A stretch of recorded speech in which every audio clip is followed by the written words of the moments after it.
is Tarik Talk.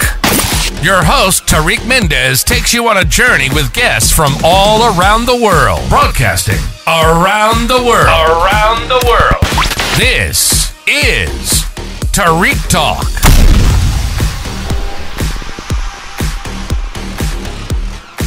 Alright guys, today I'm here at Affordable Art Fair at booth D11 with James. James, how are you? I'm good, how are you? Awesome.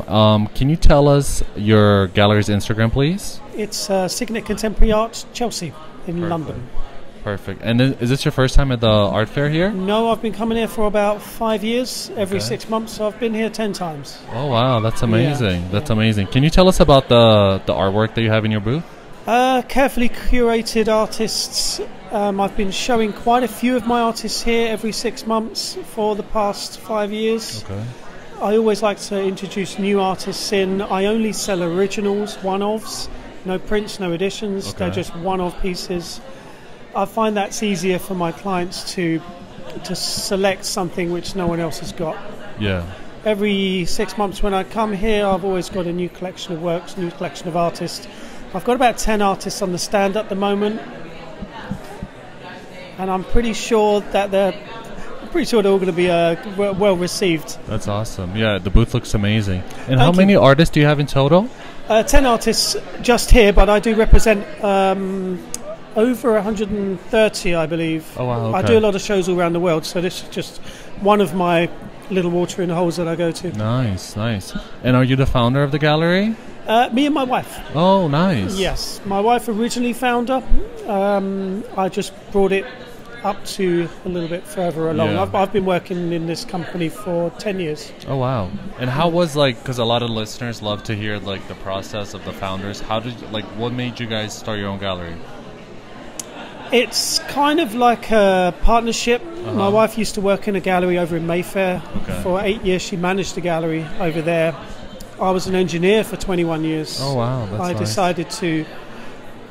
She come to me with a proposition, said, would you like to run a gallery? And I'm like, I've never run a gallery. I don't know anything about art. Yeah. She said, you don't need to know anything about art. You're the boss. Yeah. Like, okay, cool. So that's kind of. That doesn't sound too bad. The pressure's come off me. Yeah, I'm just like, I do find with my pieces, if I select them good enough, I'm just here to assist with a sale. And that brings pressure off of you. Last thing you want is the pressure of someone going, oh, how much is this? Who's the artist? What's the information? I know all the information. I've learned that. I've done a mad crash course. I did 12 shows a year for 5 years, all around the world. That was kind of like jumping me in the deep end. Yeah. I've learned so much in the past 10 years, and I've probably learned in my entire life. Oh, wow. Saying that, I have got this engineering mind where in the engineering trades, they upgrade everything practically every 6 months. Oh, wow. Engineering, I do hydraulic engineering, I do mechanical engineering. There's always something new. You've got heated seats, you've got this, you've got that. So I found this, to be honest, it's quite easy to adapt. Oh, that's so smart. And also I like to explain these pieces and these paintings in an engineering point of view and kind of simplify it as well. No one wants to hear about Rembrandts and all these Magrittes and all of these and just start name dropping. Yeah. It's quite annoying, so I do things a little bit differently. I tell them a little bit of a story about the artist, because these are human beings which actually create. It's not made in China. Yeah. This is real work created by human beings from all over the world. So I've got artists from Canada, Spain, France, Peru. Oh, wow. That's a Spanish, Canadian, and a British artist as well, and a Polish artist. Oh, that's amazing. And Irish. So that just keeps going. All over the world. Like if someone says, "Oh, you're representing a US artist," I'm like, "Yeah, I just happen to be on US soil. Yeah. I'm normally in Hong Kong, Singapore, New York. I'm all over the place." Oh, that's amazing. Yeah. And did you? This is beautifully curated, by the way. The booth. Did you do it yourself? A combination of me and my wife. Oh, okay. We like to do X Factor. Yeah. Kind of like before we take the paintings, we like to just go through each one. But I don't like to take away the integrity of my artists. I like them to create, but also I'm at the front line here. I know exactly what sells. I know exactly what people want in terms of subject matters, medium sizes, etc., etc. The artists don't really know that. They just paint something. They don't care what the size of the canvas. They don't even know. They could just paint something weird. And I'm like, I'm not going to sell that. I have to think of it like, will it fit inside the client's interior decor? Absolutely, and also the price point as well. It's an affordable art fair, so we've got to keep the prices affordable. Wow, I love how like you basically just like simplified the art world. Pretty much. Made it so much better. Like you say, like 6 months. I think that's so genius because a lot of people, would just like hoard old inventory and try to push it, but that's so like smart that you have the eye for that in the background. I love that. Yeah. And then also, do you mind sharing do you have any other events later this year or next year coming up? I am doing the Battersea show, which is over in London. There's a show over there in Battersea. I do have a gallery also that we do a London show that we've got going on at the moment, which is kind of I love London, all paintings of London. I get all my artists to create something of London. They come up with really interesting things, especially if you've got some real abstract stuff. You can kind of see it in there. And then after that, I'm off to Singapore, and then I finish up in Miami in January. Oh, nice. Are you doing the Art Basel in December? I'm doing Palm Beach. Oh, Palm Beach? Okay, cool. Yeah, and then Singapore, which is the Affordable Art Fair Singapore. Yeah. Oh, that's amazing. All right. Well, it was a pleasure talking to you. If you could just tell me your Instagram account one more time. It's Signet Contemporary Arts Chelsea. Perfect. Thank you so much. It was a pleasure, and I wish you the best of luck. Hopefully we see each other around in London. Cool. And until then. Thank you for listening to Tarik Talk. Follow Tarik Talk on all social media channels and check out the video interviews online.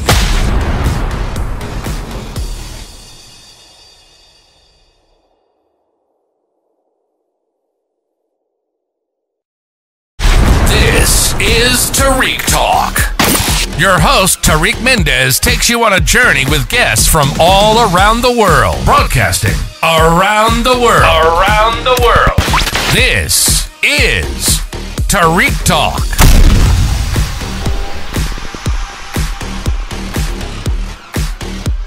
All right, guys. Today I'm at Affordable Art Fair at booth D9 at Art. You have to help me with this one. I'm sorry. Art Pantheon Galleries. Did I get it right? Yeah, Art Pantheon, but yours works. You say you get the spelling right. It way more chic than I do. I love that. I love that. Can you tell me the gallery's Instagram, please? So it's ARTPANTHEONLTD.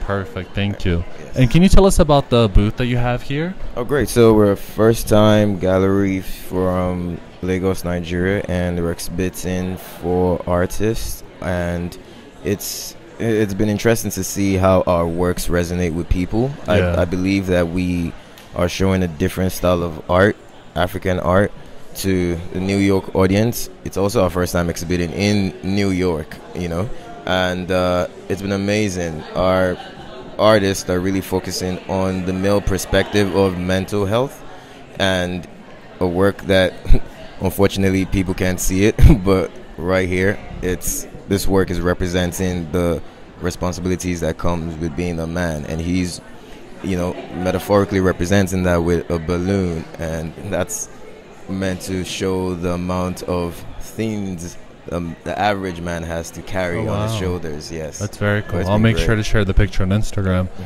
How many artists do you have in this booth? Four. We have four artists. Yes. Oh wow.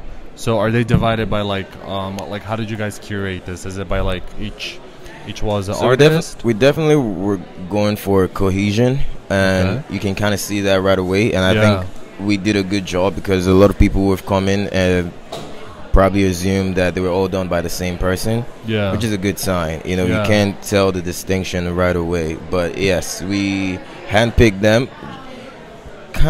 We wanted to bring something refreshing, and I think we did a good job curating. Oh, it's beautiful. Yeah, that's what come out. It's like beautifully curated. Yeah, congratulations. I appreciate it. And how did you get into like your own gallery? Like, how was that process for you? I mean, we've definitely you have to serve to lead. We've definitely served the art industry in Nigeria and Africa at large for well over 15 years, and timing, I guess, was just this was the right time to start something of our own, and we opened in 2021. Oh, nice. And it's been great so far. Very good. And do you represent mostly Nigerian artists, or are there international artists too? Mostly, like I would say 90%, 90% Nigerian artists. Definitely some in other parts of Africa, Ghana, and some neighboring West African countries. But yes, mostly Nigerian artists. Oh, nice. Yes. And do you also represent like other artists within like near Nigeria, or?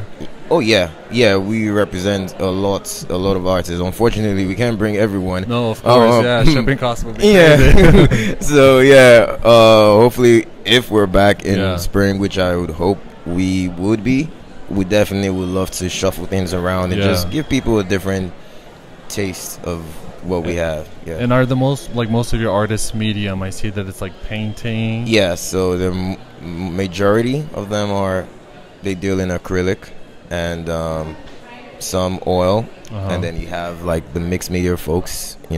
He uses jutes and shreds, charcoal, so a wide array of mediums for sure. Yeah. And how has you mentioned this was your first year at the art fair, correct? Yes. How has that been for you? It's been interesting. Yeah. I mean, it's one. I think as a lover of the art, I know my relationship with a lot of these works. Yeah. But then it's always intriguing to see how they resonate with people, what people take out of them. Do they need any guidance on what they mean, or are they able to interpret it right away? So it's been very interesting to see. I would say we're doing a great job. I mean, 3 works have been sold already. Oh, congratulations. That's always a good sign. Yeah, that's a good sign. So clearly the message is getting across. So we love that. And do you like hearing what people see in the artwork? Or do you kind of just let them have their private moment, or do you like hearing their perspective on each of the painting? Yeah, my process is really simple. Kind of let them take it in at first. I mean, these works are big, and for the untrained eye, when I say untrained eye, I know a lot of people here are art enthusiasts, but for most people this may be their first time seeing works of this style. So kind of give them a little moment to take it in, and ask them, you definitely don't want to shape how they interpret it, but you kind of want to see what they grab from it and kind of see if it aligns with the original messaging. If it doesn't, that's the beauty of it being, subjective. If it doesn't, hey, you just give it a new meaning. If it does, perfect. So I kind of go with that. Let them observe, take it in, and just maybe shed some more light on the works that probably have a deeper meaning. And are you doing other art fairs this year or next year? Interesting. 2 weeks from now, we're doing 154 in London. Oh, nice. Yes. So we do a couple of fairs in Europe, mostly because it's closer proximity to Nigeria. But this being our first fair in North America, it definitely wouldn't be our last. It's been very encouraging so far, and we definitely will be back. Yeah. And how did you get into the arts? How did this all begin for you? Honestly, I would say maybe that's me personally. I was around art from when I was 5, 6. Following my mom around to art exhibitions, openings, auctions, and so I was a little child watching some of the artists grow into now masters in the Nigerian art space, and full circle. I'm much older now, and I have a newer appreciation for it. Then it was just casual. I'm 7. I don't care. I didn't care for it back then. I didn't know what it meant. I just saw paintings and always wondered, why would people spend so much money on just paintings, right? And now it's you definitely see the importance of art.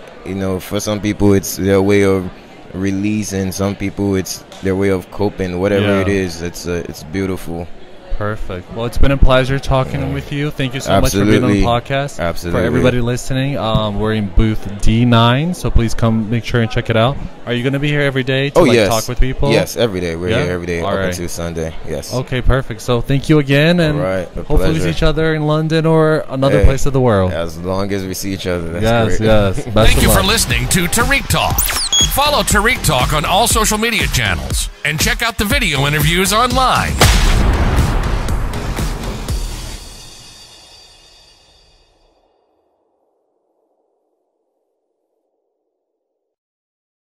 This is Tarik Talk. Your host, Tarik Mendes, takes you on a journey with guests from all around the world. Broadcasting around the world. Around the world. This is Tarik Talk.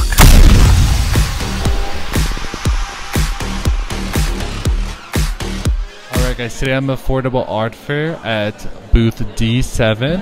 Can you help me? I don't know how to pronounce it. Is it Muse Gallery? I think it's called Musée. Musée Gallery? Okay, perfect. And can you tell us how many artists you have here at the booth? We have 10 artists. 10 artists? Awesome. And can you tell us just about one of them that is in the booth? Like which one is... So we have Jina Kwon, who is an artist from South Korea, but she's now working from New York. She's based in New York. And her work is a formalist work, which means that her work purely plays with color and form to make abstraction. Oh, nice. And her work consists of dots and lines, which are the most fundamental building blocks of visual art. Absolutely, and I love that it's so colorful. And is this the gallery's first time at the Affordable Art Fair? I believe, yes. Even though this musée is actually a art rental space, an online platform. Oh, okay. And it's also partnered with Gallery 776, which is based in Manhattan. Yeah, very cool, very cool. And how has like your experience been here so far at the Affordable Art Fair? Very good. We had earlier potential buyers. Oh, nice. And yeah, so nice. And are you also an artist, or? Yes, I'm one of the. You are one of the artists? Yeah, yes. Yeah. Oh, that's so cool. So, can you tell me a little bit about your work? So, I primarily paint women. Okay. Because I want to see myself as a woman as well. So, okay, cool. But I'm kind of limited in exploring that option, so I express myself as a woman on painting. That's so cool. That's so cool. And how many paintings are you showing here? Just one here. Just one? Okay, that's beautiful. I love that. And how is your creative process? Like, how do ideas come to you? So, I always start with the feminine figure.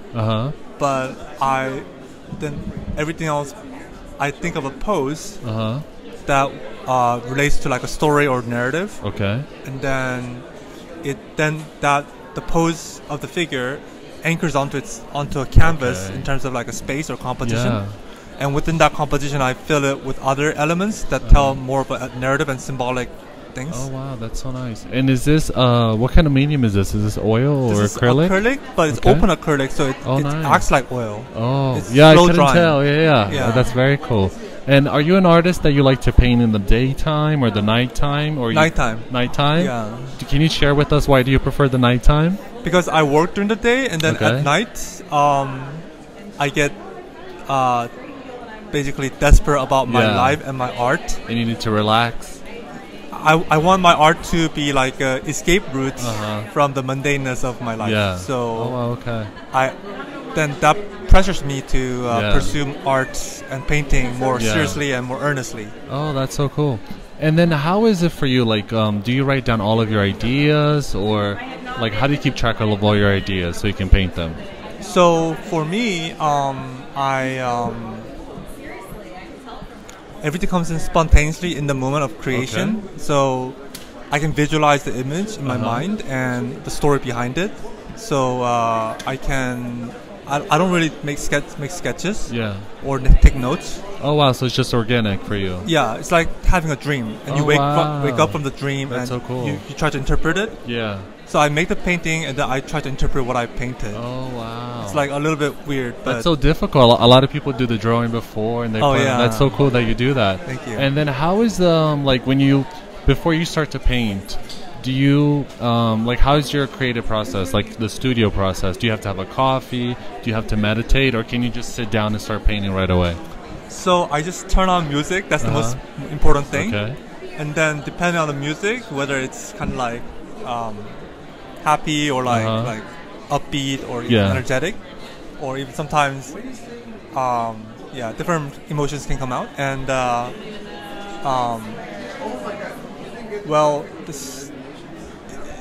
every painting studio, the process will involve painting, but it really involves for me like visualization and within the mind, I can see the form and the colors. Oh, okay. And that allows me to replicate what I see in my mind. That's so cool. That's so cool. And it's a continual cyclical process of seeing something in my mind and putting it down, and then seeing something on top of what I put down. Oh wow. Yeah. That's so cool. And are you an artist, like once you start painting you have to finish the painting, or can you like step back, go to real life, or do you have to like start from like start to finish? I have to start to finish it right away because I get very anxious about not finishing the painting. Okay. So I have to finish it that day. Oh, that's very cool. And being an artist, do you find your brain always thinking about ideas? Are you always like having like creativity and visions of art in your brain? I actually think about a lot of things that aren't related to my own art, but could be of use to other people, or things that I haven't explored as an artist, but I can still have the option of exploring that direction in the future. Oh, nice. For example, I recently felt that light could be a form of communication. Like what you mean, like space and universe, kind of like that? What I mean is light consists of energy, right? Yeah. Which consists of waves. Like frequency, yeah. And so you could convert that frequency into a number. Oh, wow, okay. And each number could represent like an alphabet letter, kind something like that. Yeah, that's so cool. That's such a genius idea. Thank you. That's so cool, yeah. And then do you only do paintings, or do you do other mediums? I do photography, including abstract light-based painting, and also gender fluid cross-dressing. Oh, nice. Oh, so when you say like the photography, is it the one that like you draw with the light? Yeah. Oh, that's so cool. Can you? I have no idea how that works. Can you tell us about like how do you? Because I always see pictures, but I never know like how you do the drawing. How is that? There are two ways to go about it. First would be to have a light source in front of the camera, and you move the camera to draw with the camera, which is much more difficult. Or second option is to have the camera on a tripod, and then you dance in front of the camera with the light source. Oh, nice. Yeah. So do you need like a specific camera, like a night vision camera, or is it a normal camera? It can be any DSLR. Oh, I didn't know that. Oh, yeah, that's so cool. As long as you have the option of putting it on long exposure. Yeah. And then you would need a filter to control the lighting, because sometimes it's too strong. Oh, I didn't know that. I always wonder. I'm like, I thought you had to get like a special camera. No. So you can do this like, you have to do this inside the house, or you can do outside the house? Mostly inside, or in the night. Like in the night. So it just has to be dark. Yes. Oh, okay, cool. And are you working on anything else at the moment? I am a writer for New Visionary magazine. Oh, nice. Which is run by Victoria J. Fry of the Visionary Art Collective, and we feature artists that we find very promising, and we also write reviews of art exhibitions. Okay. Yes. Oh, that's so cool. And are you doing any art fairs later this year or next year? I believe this gallery will return next year as well. Yeah. Oh, okay, cool. Definitely. And do you mind sharing with us your Instagram account so everybody can like look you up and see your artwork? You mean my artist account or the gallery account? Your Instagram account. Oh, so it'll be CHUN. Okay. .PARK.7. Perfect. Well, and then can I ask, what's your background? Where are you from originally? I'm originally from South Korea. Oh, nice. I was born in Seoul, but I grew up in Mokpo. That's so cool. And do you find, because I interview like a lot of international artists, do you think that your background and being from South Korea, like you can see it in your work? Definitely. For example, here you see the lady has black hair. Yes. And it's like it has that the bundling of the hair. I forgot what it's called. The braid. Braided. Yeah, it's braided, and also the nose shape is rounded, so it's more Asian to me. Yeah. And the lady the monster behind her has really round cheeks, which are kind of feature, I think, is characteristic of Asians. Yeah. Very cool, very cool. Well, it was a pleasure meeting you. Thank you so much for being on the podcast.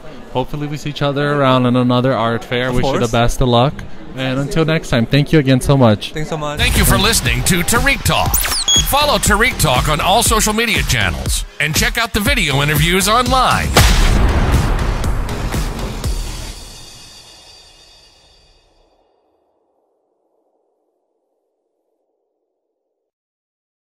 This is Tarik Talk. Your host, Tarik Mendes, takes you on a journey with guests from all around the world. Broadcasting around the world. Around the world. This is Tarik Talk.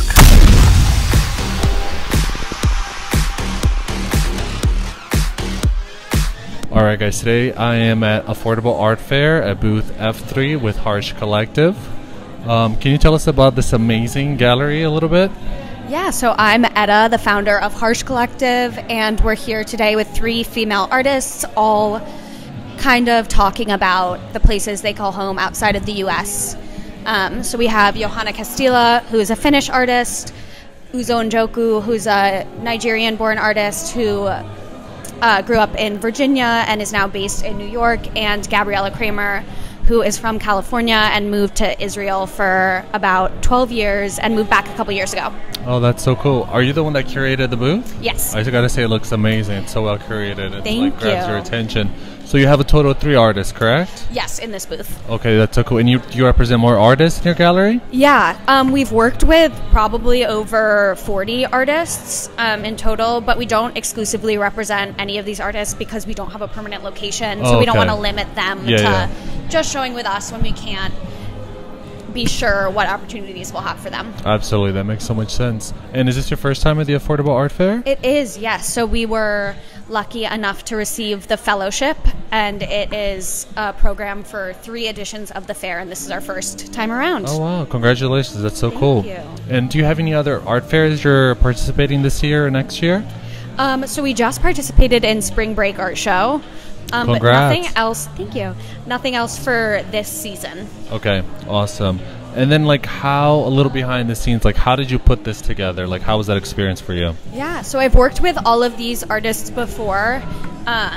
We had a solo show with Uzo in 2023 called Apartment 26, and she showed some of these works, and we turned the gallery into the apartment that she paints in the paintings. Yeah. And so this wallpaper she designed, oh, wow. and we had it installed in the gallery for that show, and we kind of built out a living room with some of her furniture designs That's as amazing. well. And then we have Johanna, who also had a solo show, and her work is a mixture between textile and painting. And something really interesting is that she has, because she kind of just paints freely on canvases and then tears them up and sews them back together, there's actually painting on the other side. So what we did was hang them from the center of the room so people could see both sides. That's so creative. And then we have Gabriella Kramer, who is here with us today, and she is an abstract painter, and we paired her with another artist named Nicole James. So we had small exhibitions with all 3 of these artists, and I thought they went really nicely together. Oh my god, they absolutely do. That's so cool. And do you represent mostly painters, or do you have like photographers, sculptures? Yeah, so we mostly do painters, but we're always looking for other mediums. Sculpture and photography can be a little bit hard because you have to think about printing the photography and framing it, which can be expensive. And working with emerging artists, we don't always have the funds on their end to have all of that production. Yeah. And as an emerging gallery, we can't always take on that overhead. And then sculpture, you have to think about pedestals and that kind of thing, but we're always open to it, and we really like to make the space immersive, and sculpture is a great way to do that. Oh, I love that. And were you always in the arts? That's like, how did your love of art, where did your love of art come from? Yeah, so I grew up always doing different forms of art. My mom went to art school, and she's a sculptor. Oh, nice. And she also restores antiques, but her parents were both painters, and they were studying under abstract expressionists in the 60s, and they were really involved with legislation that was going on to find affordable housing for artists, and they ended up buying 2 buildings in the West Village with another family, which at the time were pretty cheap. It wasn't a developed neighborhood yet, and it obviously grew a lot in value, and they put the grandkids' names on it as we were born, and so it sold when I was in college studying art history, and I had been interning in the art world. And I really enjoyed working with artists and kind of being hands-on with the art itself, but found that the art world wasn't the place I had hoped it would be. Yeah. So when I found out I was getting money from that building selling, I started planning a gallery. And I took business classes in college and used it as my project for all of those classes and got feedback on my business plan. And then when I graduated, kind of just went head first. Oh wow, that's into, amazing. Yeah, the business. Congratulations. Thank and you. Where do you see Harsh Collective in like 10 years? Like, what do you hope to do? I hope we have a brick and mortar, a permanent space. I really hope that we have the opportunity to do a lot of events where we can build a little bit of a community in the art world and make it more of a welcoming place. Really make artists and art lovers be that place where they can connect. And collectors can get to know artists can get to understand collectors and viewers. That's amazing. Kind of mutually beneficial, enjoyable space. That's so cool. And how was the curating process for you? Like, how do you put it together? Do you have to have like all of the work in front of you? Do you plan it on the iPad, or is it very organic for you? Yeah, a lot of the times it really comes together when I see the pieces in person. So for Gabriella's show, she was paired with an artist who does figurative work, very detailed still lives, but there's often a sense of motion in them, so it's hard to call them still lives a little bit. But we thought the colors went really nicely together, but when we finally got them in the same room, there were these crazy compositional similarities. And so all of this gets planned in sort of a business sense. And then when you see the art in person, everything just changes. Yeah, that's amazing. And can you share the gallery's Instagram, please? Yeah, it's Harsh Collective NYC. Perfect. Thank you so much. It's been a pleasure. Loved hearing all the stories, and I wish you the best of luck. Hopefully we see each other around too. And best of luck this weekend. Thank you so much. And guys, we're in booth F3. Please check them out. Thank you for listening to Tarik Talk. Follow Tarik Talk on all social media channels and check out the video interviews online.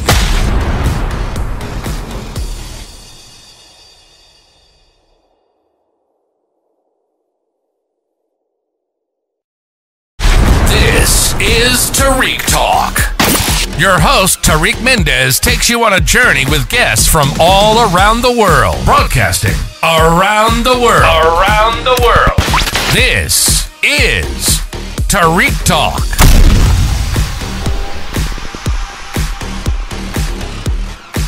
Edit. Alright guys, today I'm here with Gabriella Kramer at Affordable Art Fair in booth F3. How are you, Gabriella? I'm good. Excited to be here. Awesome. Thank you so much for being on the podcast. Can you tell me a little bit about the artwork you're exhibiting here? Sure. So this specific artwork is called I'm 1994, so I was born in 1994, and a lot of it has to do with expressing adolescence and stepping into womanhood and something a bit more mature. I use a lot of color and color pairings that are very vibrant, and there's a lot of movement on the paintings, and it's supposed to express a kind of playfulness and evoke fun, and not that everything needs to be so serious and kind of stuck in our ways. Yeah. That's so cool. And how's your creative process? Like how do you keep track of your ideas? Do you write them down? Is it organic for you? So I write a lot. Like I write a lot of things that evoke, that make me inspired or have emotions. So sometimes things that could have come up for me in childhood and names of paintings, and I kind of flow from that idea and that creative place. So this painting here, The Father, the Son, and the Ghost, I painted after Mexico, my trip in Mexico City. I was really inspired with the Catholic Church. And a lot of like the motifs that are seen in churches and in Christianity. So I painted and used a lot of that and what I was feeling to paint. That's amazing. And are you an artist that you like to paint during the nighttime or the daytime? How is that for you? Wow, it's all over. Sometimes really early in the morning, sometimes at 2 in the morning. Oh, nice. It's like pretty spontaneous. Yeah, it's spontaneous. Yeah, it's hard for me to be like 9 to 5 every day painting. It's sporadic throughout the day. Yeah, love that. And what's your studio process like? As soon as you get to your studio, you're able to sit down and paint? Or do you have a coffee, meditate, I get a coffee, and I like putting on the radio because I like being surprised. So I put on 101. And do you like the speaker, or do you prefer headphones? I actually just use my computer speaker. Oh, nice. That's true. Just to have not something pressed up against my ears, and I like to just hear the space. Yeah. And then I kind of do a little movement and then start painting. Oh, that's so cool. And do you work mostly with paintings, or do you do other mediums? So I do mainly paint. So I do a lot of painting. Sometimes I do works on paper. Okay. But the main thing is paint. I like to get down and dirty and use a lot of mediums. Oh, that's so cool. Yeah. That's so cool. And do you work with, is it acrylic or oil pastels? So I do, it's also oil, oil pastels, oil stick, spray paint, acrylic. graphite ink. There's about like 7 to 9 different mediums on each painting. That's so cool. Yeah. And is the process very organic for you? Like, are you able to start a painting and like, do you have to finish, or can you like bounce back and chill? No. Some paintings it takes me months, and there's like a lot of them have layers. So it's just until I feel that I've expressed what I wanted to. Some I can finish, and sometimes I've done paintings in 24 hours of like 2 back-to-back days of just being in the studio all morning to night. So yeah, it really depends on where I'm at in my headspace. And do you get like any anxiety? Like, do you feel like you tell yourself, oh my gosh, I have to finish this? Definitely. Or are you an artist that you're able to like step back from it, go back to real life, chill out, and then return to it? I think that's actually part of my process and part of the meditation, and I think that's what is so therapeutic about painting is constantly telling yourself that you're in for the journey, and to not give yourself a deadline in that way, and to really experience that process of it's okay to take a step back. And actually I really try and force myself to take a step back so I can relook at things differently. Sometimes you can't. Yeah, no, absolutely. I love that you're so chill, because a lot of artists that I talk to, they're so like keen on like finishing the work, locking themselves in the studio, and I love that you're able to step back, and probably that's why your work is so like calming and relaxing to look at. You know, it's like a portal into like a chill vibe. You know? Yeah, it's I love trying to figure out like where you started, where you finished, like seeing the layers. Yeah. So, but hearing you now speak about the work, it makes a lot of sense. But for the record, I'm very anxious, so I'm not that chill. Well, you're a very chill person. And do you have anything else going on this year or next year? So this is right now the last show that I've signed up for, and I'm taking like a tiny bit of a hiatus just for a few months. Okay. Just to paint a little bit. I was in back-to-back shows. I did Spring Break Art Fair. I had like 3 shows over the summer. Okay, congratulations. Thank you. So it was really intense. But I'm open to like having other shows. Maybe there'll be something in the next few months, but I'm also happy for a little congratulations. break. Is there any other mediums you want to tackle, like photography, sculptures in the future? So my next one is ceramics. So I want to do ceramic sculptures in my abstract way. So with the glaze and painting them like kind of like figures. That can be 3D. So that's my next thing I want to tackle. I wish you the best of luck. Congratulations. Thank you so much for being on the podcast. And guys, this is Booth F3. And can you give us your Instagram account so everybody can follow you? Gabriela Kramer, Gabriela Kramer, Kramer, one word. Period. Thank you again. Thank you for listening to Tarik Talk. Follow Tarik Talk on all social media channels and check out the video interviews online.